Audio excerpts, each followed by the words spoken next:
क्या कभी तुमने मेरी माँ को माँ माना है?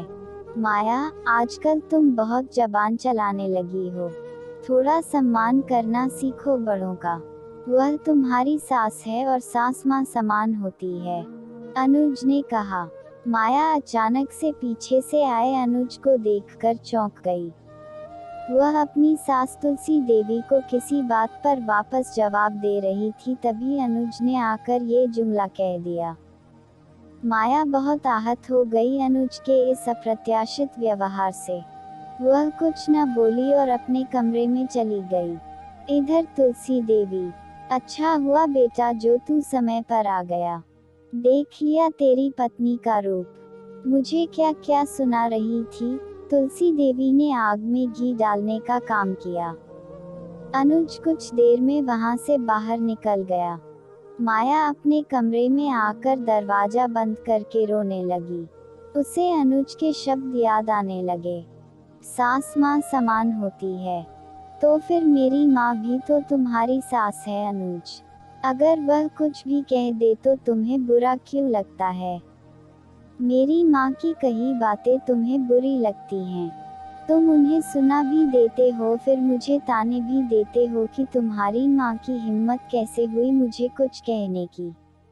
जब तुम दामाद से बेटा नहीं बन पाए तो मुझसे आशा क्यों रखते हो कि मैं तुम्हारी माँ की बेसिर पैर की बातें सुनूं? अपने ही अंतर्द्वंद से जूझती वह सिर्फ रोए जा रही थी। तभी कुछ देर बाद अनुज अपने कमरे में आए तो माया को रोते देख बिफर गए। बस तुम औरतों को एक यही बहाना है, किसी ने कुछ कहा नहीं कि रोना चालू। परेशान हो गया हूँ मैं, अनुज ने माया को सुनाते हुए कहा। अब माया से रहा नहीं गया और वह फट पड़ी। हाँ अनुज, तुम्हें तो मेरे आंसू झूठे ही लगेंगे क्योंकि तुम्हारी माँ की कही हुई बातें सच्ची जो होती हैं। क्या तुमने कभी महसूस किया कि तुम्हारी माँ अभी तक मेरी सास क्यों है? माँ क्यों ना बन पाए? क्योंकि कभी उन्होंने मुझे बेटी समझा ही नहीं। मेरे संस्कार ऐसे थे कि मैं जबान न खोलती, लेकिन जब हर चीज की अति होती है तब अंदर का लावा उबलकर ज्वालामुखी में फटता है। तुम्हारे ऑफिस जाने पर पीछे से हर बात में मीमेक, दखलंदाजी, एक दूसरे की बुराइयां, कितना कुछ कहती हैं तुम्हें पता भी नहीं। भेदभाव तो तुम करते हो। मुझे झट से कह दिया सास भी माँ समान होती है, तो क्या कभी तुमने मेरी माँ को माँ माना है, कभी उनका बेटा बने हो? तो फिर मुझसे क्यों आशा रखते हो कि तुम्हारी माँ को मैं माँ मानकर उनकी हर बात सहूं? तुम मेरी माँ की बातों को आज तक मुझे ताने देकर सुनाते हो, तो क्या मैं भी शुक्र करो भगवान का कि मैं तुम्हें तुम्हारी माँ के बारे में कुछ नहीं बताती, क्योंकि मुझे घर में कलह नहीं शांति चाहिए। माया ने उदास होते हुए कहा।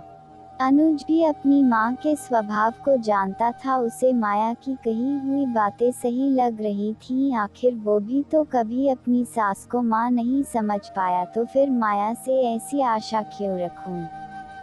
उसके मस्तिष्क की सुइयां अब दौड़ने लगी थी। माया, मुझे लगता है गलती हो गई मेरे से। मैं अपनी माँ के स्वभाव को जानता हूँ, लेकिन अपनी समझदारी के साथ समझदारी की उम्मीद तुमसे भी रखता हूँ। आगे से घर की कोई भी बात अगर तुम्हें परेशान करे तो बेशक मुझे कहो। हम मिलकर इसका हल जरूर निकालेंगे और आगे से मैं भी अपने ससुराल में दामाद की जगह बेटा बनने की कोशिश करूँगा। अब तुम चुप हो जाओ और खाना बना लो, बड़े जोरों की भूख लगी है, अनुज ने माया का हाथ पकड़ते हुए कहा। माया भी उठकर किचन की ओर जाने लगी, तभी अनुज ने माया को अपने पास खींचते हुए कहा, अब बस करो श्रीमती, हम हमेशा तुम्हारे साथ हैं। और माया शर्माकर किचन की ओर चलती बनी। दोस्तों, हर घर में कुछ न कुछ घटित होता रहता है, लेकिन समझदारी से हर रिश्ते की गरिमा को बनाए रखना भी जरूरी है। सास बहू की कहानी कैसी लगी दोस्त, कमेंट में बताना। धन्यवाद।